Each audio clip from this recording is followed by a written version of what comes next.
Hey everyone, it's Robin, RS Island Crafts, and welcome to my studio. In last week's video, we made this cute little zipper pouch.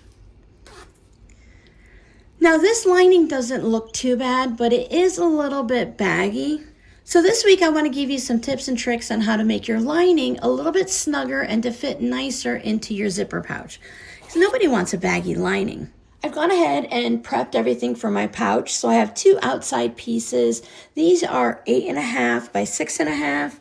I have fusible fleece on the back, and I've gone ahead and, as you can see, I did quilt them in a grid. My two lining pieces, it's a white on white with the swirl, same size, 8.5 by 6.5, and I'm using a 12-inch zipper because I like my zippers to be larger. It just makes it easier to sew them together. Today we're going to concentrate on making sure that our lining isn't baggy. Now this one's not too bad, but it is a little bit baggy. There's some extra fabric in there.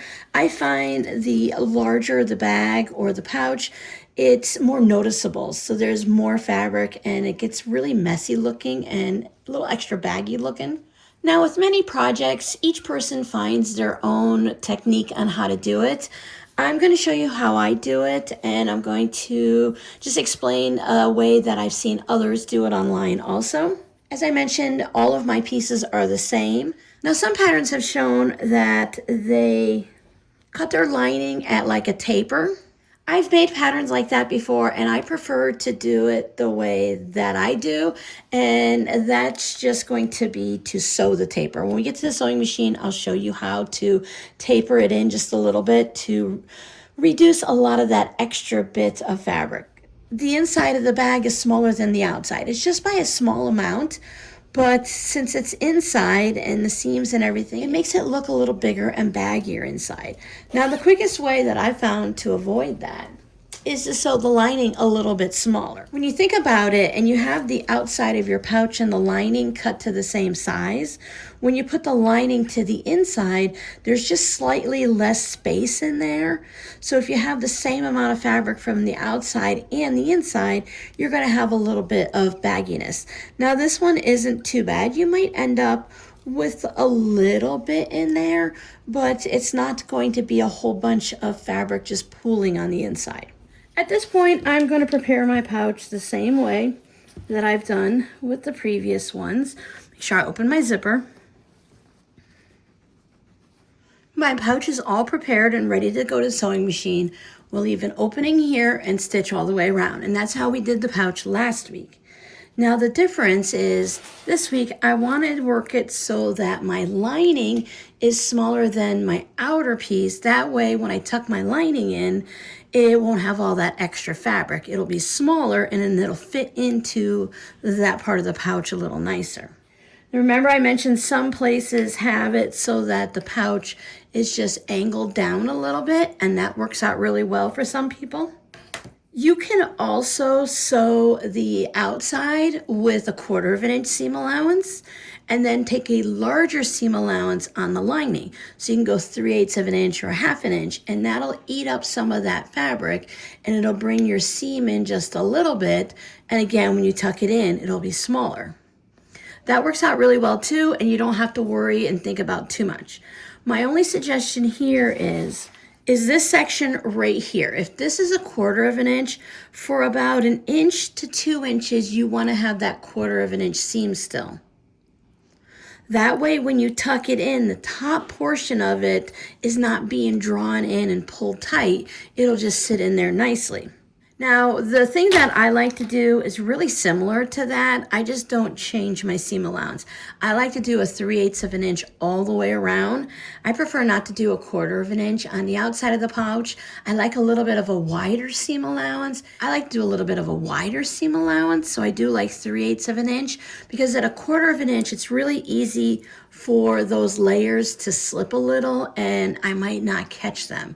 So if I have a little bit of a wider seam allowance, if some section ends up being 1/4 inch and the rest is 3/8, it's going to be okay because I'm going to catch everything really well. I have a friction pen here. This disappears with heat. There are a variety of marking tools that you can get for sewing, For the technique I'm just going to discuss with you, you can use like a mechanical pencil or a wooden pencil. When I take this over to the sewing machine, I'm just going to start with a wider seam allowance, and I'm going to diagonally sew until I got to about 1.5 inches, and then I'll continue with my 3/8 of an inch. Now I know that can be a little difficult for some people, which is why I have my ruler and pen. What you can do to practice until you get your eyes all zoned in to do it automatically, I would measure down 1.5 inches, and I measure from right here where the lining fabric starts. So I measure from here. I don't measure from the zipper, because this is where it's actually sewn. The lining is sewn to the zipper. So I'll just come down and I will mark 1.5 inches. And I'm going to keep my marking into the seam allowance. This will disappear with heat, but sometimes things just don't work the way they're supposed to. So if I had a 3/8 inch seam allowance, I don't draw these, but sometimes it's nice to draw it the first few times just to visualize it, to help you start by sewing on a line. When we were discussing this on a live stream, not everyone's able to sew at a diagonal. It's easier for them if they have the line. So I'm going to start by drawing my 3/8 seam allowance, just so you can see where it's at. So there's 3/8 of an inch seam allowance, and here's my 1.5 inch mark. Now it's really easy. You don't have to have anything specific. When I do mine and I put it and draw the line, I like to go about 1/4 of an inch in when I get down to the bottom here. And then I'm just going to taper it from this line to that line. So I just drew that 1/4 of an inch from my 3/8 of an inch seam allowance. I just added an extra 1/4 of an inch from here to there. And I'll line my ruler up and I'll set it on that 1/4 of an inch here. Line my ruler up. I put my pen right there on that 1/4 of an inch past my seam allowance, and put my ruler so that it goes right up to that 1.5 inches there, and then just draw the line. I'm going to do the same thing on the other side. So we need it to be 1.5 inches from where the zipper is sewn to the lining. And then I need 3/8 of an inch seam allowance. And 3/8 of an inch seam allowance, if you're not familiar with the rulers, this one right here, this line is 1/2 inch. So we have 1/8 of an inch, 1/4 of an inch, 3/8 of an inch, and 1/2 inch. So 3/8 is 1, 2, 3 lines over. I know we don't like fractions. It's never been a favorite of most people in math, but 4/8, 1, 2, 3, 4 is 1/2 inch. So 3/8 of an inch is just shy of that 1/2 inch mark. So it's one line from that 1/2 inch. I'll just draw that. And then I'll move it over 1/4 of an inch and just make my mark. So then I can take my mark at the edge of the fabric and then just draw my line. Now these are going to erase with the heat, but they're also going to be inside the seam allowance, so they shouldn't be seen. I wouldn't recommend using some type of a marker or a Sharpie, because you might be able to see it, especially with a white lining, when you put your lining to the inside. And when you look in here, you might be able to see those lines through the right side of the fabric into whatever's left in the pouch. Now on the bottom, again, I have the 3/8 of an inch. And I also have a space that I'm going to leave it open for turning it right side out. Now for this one, I do the same thing. I like to go and have it so that it's 1/4 of an inch smaller. When we tuck our lining into our pouch, the seam allowance is in that bottom. So the seam allowance will fill this space between your pouch, your lining, and the outer pouch here. So you can have a big bulk of the seam allowance. By taking it a little bit smaller, it's going to reduce that bulk so that the lining just kind of sits down into the bottom of it. I always recommend play with some scrap fabric. Try this, see if you like it. And if it works out, great. If you like something a little different, you can change it up. This is just how I do it, and this is how it's been working for me. And that's just the way that I teach it. So I'm gonna add that extra 1/4 of an inch. So when I take this over to the sewing machine, I'm gonna start right about here, back stitch, and I stitch right off of the fabric. And then when I turn it around, I'm gonna start stitching here.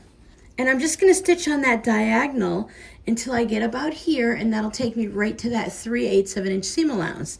Then I'll back stitch over my zipper, and I'll use that 3/8 of an inch all the way around my outer pouch. And when I come down this side, I'll stitch with that 3/8 inch seam allowance until I get to this line, and then I will follow this diagonal one right off the fabric. Come back here and stitch on there and back stitch. Let's take it over to the sewing machine and see it in action. Now, if that looks like too much to be trimming off the bottom, you can adjust it and you can change it to wherever you want, right? So I'll stitch a few stitches and then back stitch to lock that seam. And I'm just gonna follow that line. If you enjoy this technique, you can continue to draw the line if you need it to, or after a while, you're just gonna eyeball it. You wanna just bring those lining sides in just a little bit. It's a gradual bit. It's not just stop here, move over, and slow down. It's gradual, so it's not as noticeable.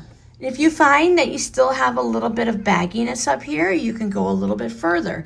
You just want that section, specifically where this zipper sits, to be the same seam allowance as this. So if you want to do it more at the inch mark, you can do that. So I just stitch right off the fabric.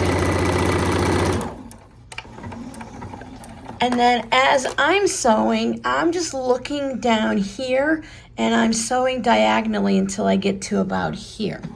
So if I'm not directly on this line, it's okay for me because I know I've done so many pouches that this works for me this way. When I first started out, I did draw the line a few times and then I just started to wing it. So I'll just kind of aim. See, I can move my fabric a little bit and just aim. So I'm watching the side of my foot right there, so that at some point when I get closer to the zipper, that I'm going to be lined up on the side. Now I did it a little bit early that time, but I am chatting. And then I just stick with that 3/8 inch. It's about 3/8 inch for this sewing machine. So if I line up the side of the foot where the needle goes, it's about 3/8 of an inch. Not perfect, but in general terms. Now, if you want, when you get to that perfect spot for the seam allowance, instead of sewing directly off, you can leave your needle down, lift your presser foot, pivot, and then continue down. I always struggle with finding the exact spot to pivot, so that's why I've just started going right off the fabric.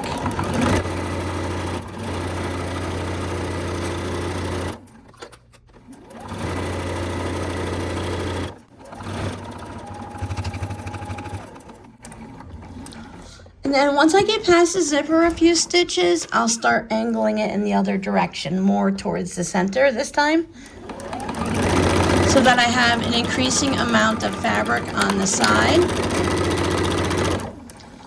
Lift my presser foot, lift my needle, and when I do this section, I just kind of eyeball where this will be, and I do have that drawn line, so it's helpful. I just kind of eyeball and guess about where it's going to be. Stitch for a bit, back stitch to lock that seam, and then cut my thread. Now when I trim these pouches, I cut off the excess zipper just like I did in last week's project. I trim the corners just to reduce that extra bulk. And on the lining, I trim the corner also. And when it comes to the sides, I like to just trim it down so the seam is about even on the outside and on the lining. So if you look at these, I just trimmed some of that extra bulk off. Again, to keep it from bunching up too much here, we don't need all that extra seam allowance. And on the bottom, I trim it down here, but I leave that little extra in the center so that when I turn it right side out, that just pops in and it gives me that extra fabric so that when I top stitch it, I'm not trying to top stitch just this little tiny bit. It works out really nice when there's extra fabric there. When I'm following a tutorial, a video tutorial, I like to go ahead and watch it first. Maybe I'll be ironing my fabrics and getting everything ready. And then I go through and I watch a step and I pause the video. And then I do the step. And if I have to, I rewind it and watch it 1, 2, 12 times. And when I get that step done, I'll watch the next step and then I'll do it. And while I'm doing it, I'll let the video play through that step so I can follow along. Sometimes I have to watch it 3, 4 times. Sometimes I get it right away.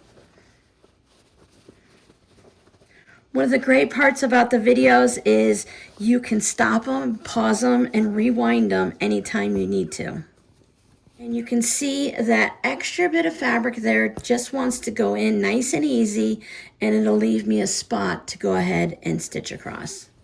Gone ahead and stitched my turning hole closed, and then I can just take the lining and put it to the inside, put the corners into the corners. Now, depending on how deep of a seam allowance you took, your lining might sit right at the bottom of your bag, or there may be a little bit of a space. So your corners might only go right to here, but again, that avoids having all that extra bulk down there in those corners. There's our little Easter Bunny pouch. And when we open it up, we have a nice, neat lining. You can also see that the pouch is a little bit thinner because it doesn't have all of that extra fabric in there. You can feel the seams along the side here and where the lining sits compared to the outside. If you enjoyed relaxed sewing videos like this, you might enjoy this channel. You're always welcome to subscribe and to sew along with us. Now this pouch is going to finish up this month's zipper mini series. Now during the month of April, we're going to be working on scrap friendly projects. In our first week, we're going to talk about scraps, how to process them, meaning when you have the scraps, what do you do with them? How do you store them? Do you iron them? Do you just throw them in a bin? Do you cut them down the size? What are you going to do with your scraps? And after that, we'll start doing some scrap friendly projects. In May, we're going to be taking our leftover quilt blocks or orphan blocks, and we're going to be using those to make projects. I love making zipper pouches, so we're probably going to take one of our orphan blocks and turn that into a zipper pouch also. Then when we come back in June, we'll return to our zipper mini series, and we will learn about boxing our corners, different techniques to box the corners, and a few other zipper pouch friendly ideas. We'll talk about adding a handle or the little tab on the side to put the key fob to attach it to your keys or your backpack. We have a lot of fun zipper projects coming up in the future. So I would love it if you go ahead and subscribe to the channel so that you can sew along with us. Thanks so much for hanging out with me. I'll see you guys next month for Scrappy April. Bye.